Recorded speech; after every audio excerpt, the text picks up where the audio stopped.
변호사 김유진의 딸이 데려온 완벽한 남자, 박준혁. 서울대 의대 출신 성형외과 의사라는 그의 화려한 스펙에 모두가 감탄했습니다. 하지만 이 완벽한 사위 뒤에 숨겨진 충격적인 진실은 무엇일까요? 결혼 사기, 다단계, 보험 사기를 넘어서 친딸마저 이용하려 한 악마 같은 계획이 드러나는 순간, 과연 모성애가 사악한 음모를 이겨낼 수 있을까요? 그리고 이 모든 사건의 배후에는 더 큰 조직이 숨어 있다는 충격적 반전까지.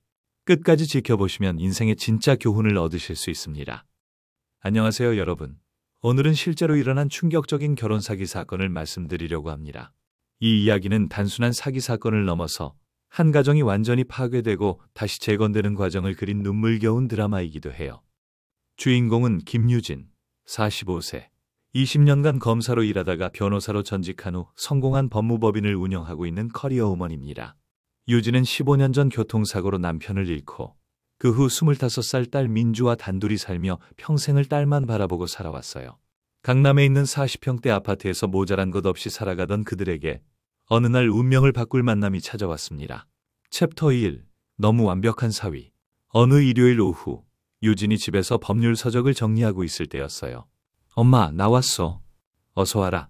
오늘은 일찍 왔네. 그런데 엄마, 소개하고 싶은 사람이 있어. 또 어떤 남자애야? 지난번 그 건달 같은 놈 말고는. 이번엔 달라. 진짜 괜찮은 사람이야. 박준혁이라고 하는데 의사 선생님이셔. 의사? 어디서 일하시는데? 또 병원 쫄따구는 아니지? 엄마, 쫄따구가 뭐야? 서울대 의대 나오셔서 강남에서 성형외과 하고 계세요. 나이도 30살이고 키도 180이고 정말 완벽해요. 유진은 딸의 말에 반신반의했어요. 그동안 딸이 데려온 남자들이 하나같이 백수나 건달 같은 놈들이었거든요. 대학 중퇴에 아르바이트나 전전하던 남자들이었죠. 그런데 이번에는 의사라고? 정말이야? 그런 좋은 사람이 우리 민주를? 엄마, 나도 그럴 자격 있어. 나도 대학 나왔고 예쁘기도 하고. 알았어. 그럼 언제 한번 데려와라. 내가 직접 봐야겠다. 내일 저녁에 같이 식사하자고 할게. 다음 날 저녁, 유진은 딸과 함께 집 근처 고급 레스토랑에서 박준혁을 처음 만났어요. 그런데 정말로, 안녕하세요, 어머님. 민주에게서 어머님 이야기를 정말 많이 들었습니다. 유명한 변호사이신데 직접 뵙게 되어 너무 영광입니다. 아니에요, 과찬이세요. 의사 선생님이시라니. 우리 민주가 정말 좋은 분을 만났네요. 유진은 준혁의 첫인상에 완전히 매료됐어요. 키 180cm의 훤칠한 키에 조각 같은 얼굴, 명품 수트를 완벽하게 소화하는 모습까지. 정말 드라마에서나 볼 법한 완벽한 남자였거든요. 앞으로 잘 부탁드립니다. 어머님께서 키워주신 민주가 이렇게 착하고 예쁜 건 다 어머님 덕분이겠죠. 정말 존경스럽습니다. 고맙습니다. 그런데 성형외과는 요즘 어떠세요? 경기가? 요즘 사람들이 외모에 관심이 많아서 그럭저럭 바쁩니다. 특히 강남 쪽에는 경쟁이 치열하지만 그만큼 보람도 있고요. 그렇겠네요. 그런데 어떤 수술을 주로 하시는지. 주로 코 성형이나 눈 성형 같은 기본적인 것들이요. 요즘에는 리프팅 수술도 많이 하고 있습니다. 식사 내내 준혁은 정말 완벽한 모습을 보여줬어요. 유진이 법률 이야기를 하면 관심 있게 들어주고 의료계 이야기도 자연스럽게 했어요. 게다가 식사 예절도 완벽하고 말투도 정중했죠. 어머님, 혹시 댁에 한번 인사드려도 될까요? 민주가 자랑을 많이 해서. 물론이죠. 언제든지 오세요. 그런데 준혁이 유진의 일에 유독 관심이 많다는 게 좀 이상했어요. 어머님, 변호사님으로서 어떤 사건들을 주로 담당하시는지 정말 궁금해요. 주로 부동산 관련 송무나 기업 법무 쪽이에요. 요즘에는 상속 관련 일들도 많고요. 그렇군요. 정말 대단하세요. 혹시 고객분들도 많으실 텐데. 어떤 분들이 주로? 처음에는 사위가 자신의 일에 관심을 가져주는 게 대견하다고 생각했어요. 하지만 뭔가 계속 캐묻는 느낌이 들기 시작했죠. 며칠 후 준혁이 집에 놀러 왔어요. 어머님, 정말 멋진 댁이시네요. 인테리어도 고급스럽고. 고맙습니다. 오래된 집이지만 나름 정성껏 꾸몄어요. 특히 서재가 정말 인상적이에요. 법률 서적이 이렇게 많으시다니. 변호사님답네요. 책 읽는 걸 좋아해서요. 혹시 중요한 서류들도 서재에 보관하시나요? 네, 금고가 있어서 거기에 보관하고 있어요. 금고요? 대단하시네요. 준혁 씨, 화장실 좀 써도 될까요? 물론이죠. 준혁이 화장실에 간 사이 유진은 우연히 그가 서재문을 열고 안을 들여다보는 걸 목격했어요. 그것도 아주 자세히. 뭐 하시는 거예요? 아, 죄송해요. 책이 너무 많아서 혹시 의료 관련 법률 서적도 있나 해서 봤는데요. 의료 관련이요? 네, 요즘 의료사고가 많아서 법률 공부를 좀 하고 있어서요. 혹시 구경해도 될까요? 그러세요. 그날 밤 유진은 이상한 꿈을 꿨어요. 서재 금고가 열려 있고 준혁이 서류들을 뒤지는 꿈이었죠. 너무 생생해서 잠에서 깨고 나서도 불안한 마음이 들었어요. 다음 날 아침, 금고를 확인해 보니 자물쇠에 미세한 흠집이 있었어요. 이상하네. 이 흠집이 언제 생겼지? 혹시 더 이상한 건 준혁이 자꾸 고객 명단에 대해 물어본다는 거였어요. 어머님, 혹시 고객 중에 나이 드신 분들도 많으세요? 네, 상속 문제로 오시는 분들이 많아서요. 그런 분들은 대부분 혼자 사세요? 글쎄요, 다양하죠. 자식들이 있어도 멀리 살거나. 아, 그렇군요. 혹시 그런 분들 중에 자식 없는 분들도 계신가요? 뭘 그런 걸 궁금해 하세요? 아, 의료진으로서 독거노인 문제에 관심이 많아서요.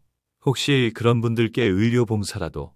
처음에는 사회봉사에 관심이 많은 좋은 사람이라고 생각했어요. 하지만 점점 이상한 질문들이 늘어났죠. 어머님, 혹시 고객분들 연락처 같은 건? 아니에요. 괜찮습니다. 뭐라고 하려고 하셨어요? 아니에요. 정말 괜찮습니다. 유진의 직업적 본능이 작동하기 시작했어요. 20년간 검사로 일하면서 수많은 사기꾼들을 봐왔는데 뭔가 어색한 부분들이 눈에 띄기 시작했거든요. 민주야, 준혁 씨 의사 면허증 본 적 있어? 왜 그런 걸 봐? 의심하는 거야? 아니야. 그냥 혹시 어느 병원에서 인턴했는지, 전공의는 어디서 했는지 궁금해서. 엄마도 참 준혁 오빠를 못 믿겠다는 거야? 오빠가 거짓말할 이유가 뭐 있어? 그런 게 아니라 엄마, 오빠는 정말 좋은 사람이야. 나한테도 잘해주고 엄마 얘기만 나오면 항상 존경한다고 그러고. 제발 의심하지 마. 알았다, 알았어. 하지만 유진의 의심은 점점 커져갔어요. 첫 번째 거짓말. 유진은 직접 확인해 보기로 했어요. 딸에게 말하지 않고 준혁이 일한다는 병원에 전화를 걸었거든요. 여보세요? 준성형외과인가요? 네, 맞습니다. 혹시 박준혁 원장님 계신가요? 박준혁? 누구세요? 박준혁 원장님이요. 성형외과. 아, 죄송한데 저희 병원에 그런 분 안 계시는데요. 혹시 다른 병원과 착각하신 거 아닌가요? 아니에요. 강남 신사동 준성형외과 맞죠? 맞는데 저희 원장님은 김철수 원장님이시고 박준혁이라는 분은. 충격이었어요. 유진은 준혁이 알려준 주소를 직접 찾아가 봤어요. 여기 완전히 비어 있잖아. 건물 1층에는 임대 문구가 붙어 있었고 경비원에게 물어보니 아, 여기 병원요? 6개월 전에 폐업했어요. 그 전에도 성형외과가 아니라 소아과였고요. 소아과요? 네, 김소아과 의원이었는데 원장님이 나이가 많으셔서 문 닫으셨어요. 성형외과는 여기서 본 적이 없는데요. 그럼 박준혁이라는 의사는? 모르겠네요. 여기서는 그런 분 본 적 없어요. 유진의 머릿속이 복잡해졌어요. 그래서 딸을 다시 불러서 추궁했죠. 민주야, 준혁 씨가 정확히 어느 병원에서 일한다고 했어? 강남 신사동에 있는 준성형외과래요. 왜? 그런데 거기 가보니까 6개월 전에 문 닫았던데? 그것도 소아과였고. 그럼... 아, 맞다. 준혁 오빠가 새로 옮긴 병원이 있다고 했어요. 어디로? 청담동 어디라고 했는데 정확한 주소는 모르겠어요. 아직 개원 준비 중이라서 환자는 안 받는데요. 개원 준비 중? 그럼 지금은 어디서 일하고 있다는 거야? 그건 잘 모르겠어요. 준혁 오빠가 자세한 얘기는 안 해주거든요. 뭔가 이상했어요. 그래서 의료진 데이터베이스를 검색해 봤는데 박준혁, 서울대 의대 검색 결과 없음. 없다고? 그럼 이 사람 정체가 뭐야? 더 충격적인 건 서울대 의대 졸업생 명단에도 박준혁이라는 이름이 없다는 것이었어요. 유진은 더 이상 참을 수 없었어요. 사설 탐정을 고용했죠.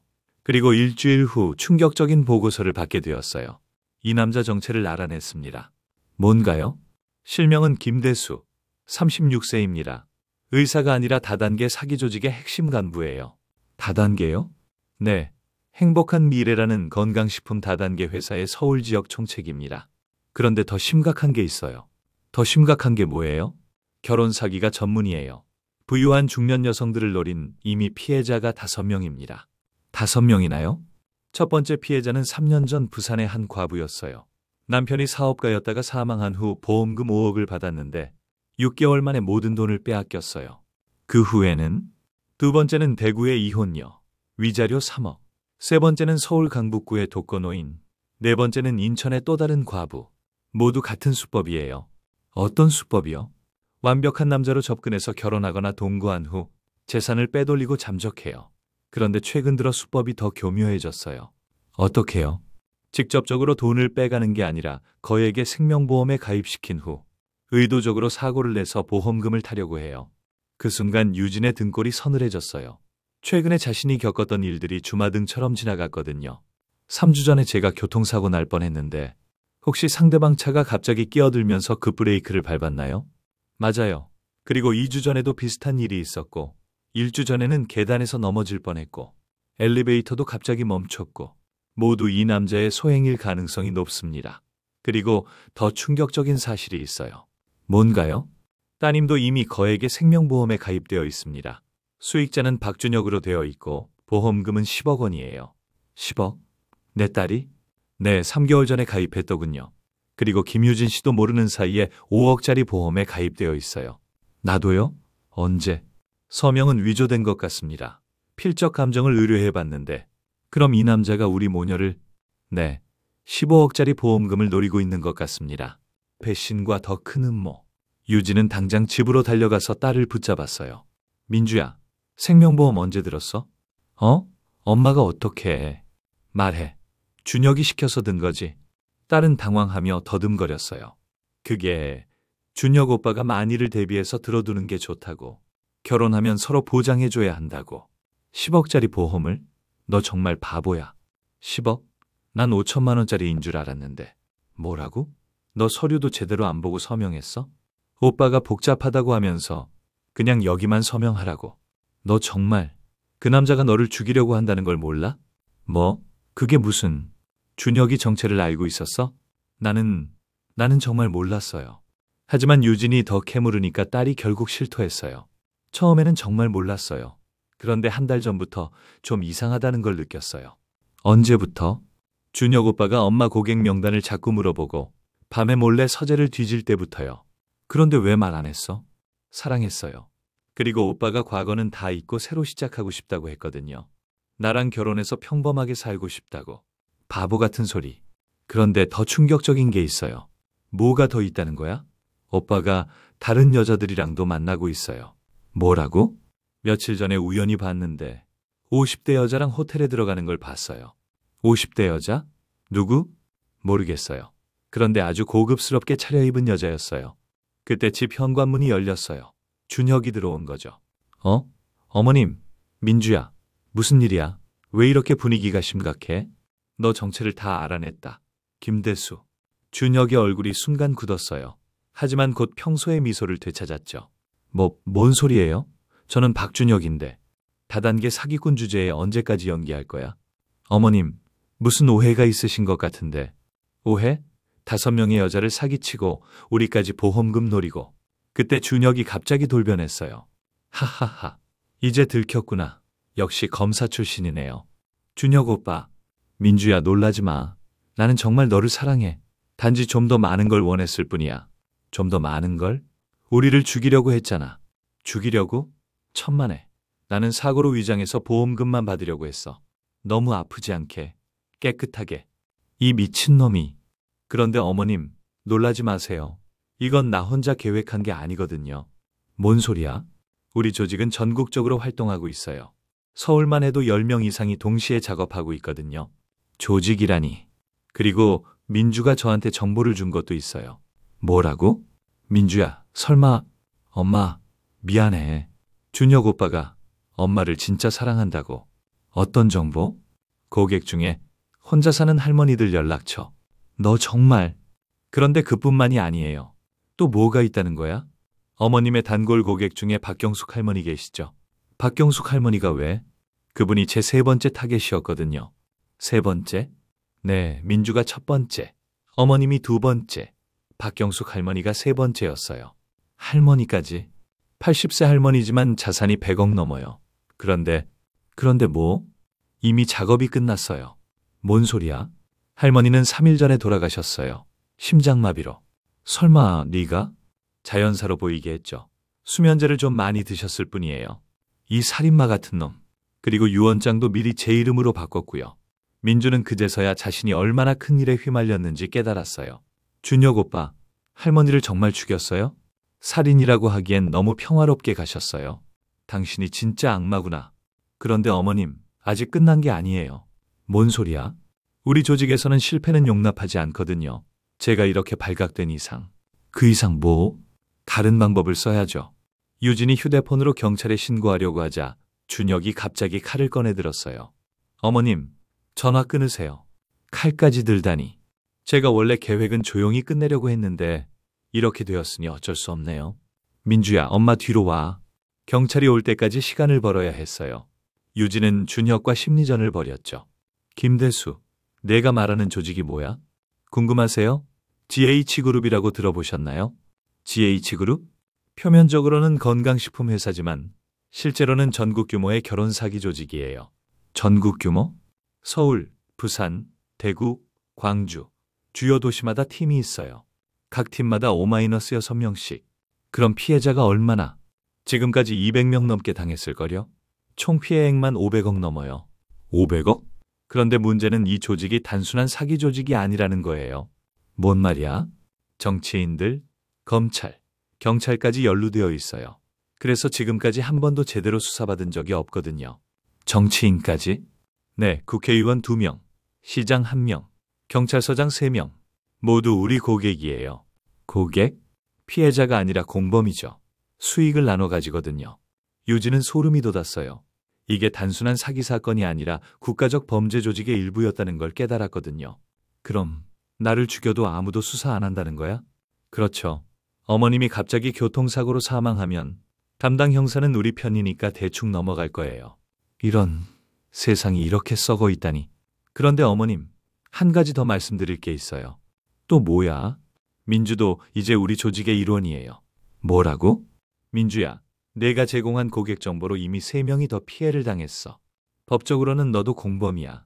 준혁 오빠, 그런 말 하지 마세요. 사실이잖아. 박경숙 할머니 집 열쇠도 네가 복사해 준 거고 통장 비밀번호도 네가 알아낸 거잖아. 민주는 그제서야 자신이 얼마나 큰 범죄에 가담했는지 깨달았어요. 엄마, 나 정말 몰랐어요. 단순히 정보만 달라는 줄 알았어요. 너 정말 어떻게 그럴 수가 있냐? 어머님, 화내지 마세요. 민주는 순진해서 그런 거예요. 진짜 악질은 따로 있어요. 누가? 바로 어머님의 동료 변호사 중에 있어요. 내 동료 중에? 이철민 변호사님 아시죠? 이철민? 그 사람이 왜? 그분이 우리 조직의 법률 자문을 해주고 계세요. 어머님 정보도 다 그분이 넘겨준 거고요. 이철민이? 내가 그렇게 믿고 지냈는데. 그분 말로는 어머님이 너무 정의롭게 사니까 언젠가는 우리 조직에 위험이 될 거라고 하더라고요. 그래서 미리 제거하려고? 네.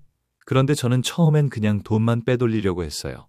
하지만 조직에서 명령이 내려왔거든요. 어떤 명령? 완전 제거 명령이요.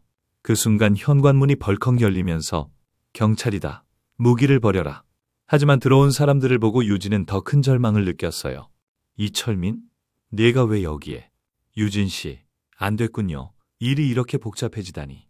내가 정말 배신자였구나. 배신이라니요. 저는 그저 더 큰 그림을 보고 있었을 뿐이에요. 더 큰 그림? 이 나라 전체가 썩어 있어요. 정인이 법인이 하는 건 이제 의미가 없다고요. 그래서 범죄자가 되었다는 거야? 범죄자? 우리는 새로운 시스템을 만들고 있어요. 능력 있는 사람이 더 많이 가져가는. 그때 진짜 경찰이 들이닥쳤어요. 경찰이다. 모두 손들어. 준혁과 이철민은 당황했지만 곧 여유로운 표정을 지었어요. 괜찮아. 우리 사람들이야. 하지만 들어온 경찰관들이 예상과 달랐어요. 김대수, 살인 및 사기 혐의로 긴급 체포한다. 뭐? 이상한데. 이철민 변호사도 공범 혐의로 체포. 어떻게 된 거지? 알고 보니 유진이 미리 서울지검 특수부에 신고해둔 상태였어요. 검사 시절 동료들을 통해서 말이죠. 유진 씨 괜찮으세요? 네, 감사합니다. 그런데 어떻게? 서울지검에서 이미 이 조직을 수개월 전부터 수사하고 있었어요. 유진 씨 신고로 결정적 증거를 확보할 수 있었고요. 며칠 후 사건의 전모가 드러났어요. GH그룹은 정말로 전국적인 결혼 사기 조직이었고 지금까지 237명의 피해자가 있었어요. 총 피해액은 무려 680억 원. 법정에서 모든 진실이 드러났어요. 피고인 김대수, 당신은 결혼 사기, 보험 사기, 살인 등 총 23개 혐의로 기소되었습니다. 저는 단지 조직의 명령을 따랐을 뿐입니다. 조직의 명령? 5명의 여성을 사기치고 1명을 살해한 게 단순한 명령 수행이라고? 그리고 이전 피해자들이 대거 증인으로 나왔어요. 저 남자 때문에 평생 모은 돈 8억을 다 잃었습니다. 3개월 만에 결혼해서 통장을 모두 비워갔어요. 저희 어머니도 저 남자 때문에 돌아가셨어요. 법정은 난장판이 되었어요. 피해자들의 울음소리가 법정을 가득 채웠죠. 그런데 더 충격적인 증언이 나왔어요. 판사님, 이 조직에는 더 많은 공범들이 있습니다. 누구를 말하는 건가요? 국회의원 박모 씨, 시장 김모 씨, 경찰서장 이모 씨. 이 증언으로 사건은 더 큰 파장을 일으켰어요. 정치권까지 흔들리는 대형 스캔들로 번진 거죠. 재판부는 민주에게는 선처를 베풀었어요. 피고인의 딸 김민주는 사기에 이용된 피해자로 판단되어 집행유예를 선고합니다. 하지만 김대수와 이철민에게는 주범 김대수에게 살인 및 사기 혐의로 무기징역을 선고합니다. 공범 이철민에게 사기방조 혐의로 징역 15년을 선고합니다. 그리고 조직의 다른 간부들도 모두 중형을 받았어요. 정치인들도 모두 구속되어 정계에서 퇴출되었죠. 사건이 끝난 후 유진과 민주는 완전히 다른 관계가 되었어요. 엄마, 정말 죄송해요. 내가 너무 바보였어요. 이제 그런 말 하지 마. 너도 피해자야. 하지만 내가 정보를 넘겨준 바람에 다른 사람들이 그건 네가 몰랐던 일이야. 중요한 건 이제부터야. 앞으로는 정말 조심할게요. 사람을 제대로 보는 눈을 기르고 싶어요. 그래, 겉모습이 아니라 진짜 마음을 봐야 해. 너무 완벽한 사람은 오히려 의심해봐야 하고. 그리고 6개월 후. 엄마, 새 아파트 어때? 좋아. 이제 정말 새로 시작하는 기분이야. 엄마, 그런데 저 이제 연애 안 할래요. 왜? 남자가 무서워져서 그냥 엄마랑 평생 살고 싶어요. 바보야. 좋은 남자도 분명히 있어. 다만 신중하게 만나면 되지. 정말요? 물론이야. 하지만 다음에는 내가 먼저 신원조회부터 할 거야. 하하하. 엄마 답네요. 그런데 엄마는 어때요? 재혼 생각 없어요? 나? 글쎄. 이제 너랑 사는 게 제일 편해. 유진은 이제 결혼 사기 피해자들을 전문으로 돕는 변호사가 되었어요. 그리고 민주도 심리학을 공부해서 사기 피해자들의 심리 상담사가 되었죠. 엄마, 오늘도 상담 의뢰가 10건이나 왔어요. 그래? 우리가 도울 수 있는 사람들이 이렇게 많다니. 슬프지만 우리 경험이 다른 사람들에게 도움이 되니까 의미가 있는 것 같아요. 그렇지. 고통도 누군가에게 도움이 된다면 헛되지 않아. 어느 날은 이런 일도 있었어요. 어머님, 저희 어머니도 비슷한 사기를 당했어요. 어떻게 해야 하나요? 일단 모든 증거를 수집해서 경찰에 신고하세요. 그리고 저희가 법적으로 도와드릴게요. 정말요? 수임료는? 피해자분들에게는 무료로 도와드려요. 대신 사기꾼들로부터는 반드시 손해배상을 받아내죠. 감사합니다. 어머님 같은 분이 계셔서. 저희도 당해본 사람이라 마음을 잘 알아요. 그렇게 유진과 민주는 자신들의 아픈 경험을 바탕으로 세상을 더 안전하게 만드는 일에 헌신하게 되었어요. 1년 후 그들의 활동은 전국적으로 유명해졌어요. 김유진 변호사님, TV 출연 요청이 또 왔어요. 무슨 프로그램인데? 사기조심 교육 프로그램이래요. 시청자들에게 사기 예방법을 알려달라고. 좋지. 우리 경험을 많은 사람들과 나눠야지. 방송에서 유진은 이렇게 말했어요. 여러분, 오늘 제 이야기의 교훈은 무엇일까요? 첫째, 너무 완벽한 사람은 의심해보세요. 진짜 좋은 사람은 완벽하지 않아도 진실합니다. 둘째, 가족이라도 이상한 행동을 하면 반드시 확인해보세요. 사랑한다고 해서 맹목적으로 믿으면 안 돼요. 셋째, 돈 문제는 절대 감정만으로 결정하지 마세요. 특히 보험이나 투자 같은 건 더욱 신중해야 합니다. 넷째, 혼자 고민하지 마세요. 의심스러운 일이 있으면 주변 사람들과 상의하고 필요하면 전문가의 도움을 받으세요. 그리고 마지막으로 사기를 당했다고 해서 자책하지 마세요. 잘못은 사기꾼에게 있는 거예요. 중요한 건 빨리 신고하고 대응하는 겁니다. 방송이 끝난 후 유진과 민주는 집으로 돌아왔어요. 엄마, 오늘 방송 어땠어요? 좋았어. 많은 사람들이 도움받을 거야. 엄마, 고마워요. 엄마가 포기하지 않고 끝까지 진실을 밝혀내서 나도 다른 사람들도 구할 수 있었어요. 우리가 함께 이겨낸 거야. 혼자서는 불가능했을 거야. 앞으로도 계속 함께 할까요? 당연하지. 우리는 진짜 가족이니까. 그렇게 모녀는 진짜 믿을 수 있는 관계 속에서 다른 사람들을 돕는 새로운 삶을 계속해 나갔답니다. 여러분, 이 세상에는 나쁜 사람들도 있지만 그보다 훨씬 많은 좋은 사람들이 있어요. 다만 조심하는 마음을 잊지 않으시기 바랍니다. 그리고 혹시 비슷한 일을 당하고 계시거나 주변에 그런 분이 계시다면 혼자 끙끙대지 마시고 꼭 도움을 요청하세요. 진짜 사랑은 상대방을 이용하지 않습니다. 진짜 사랑은 상대방의 행복을 진심으로 바라는 거예요. 여러분 모두 소중한 사람들과 함께 행복하시길 바랍니다. 이야기가 재미있으셨다면 구독과 좋아요를 부탁드립니다. 감사합니다.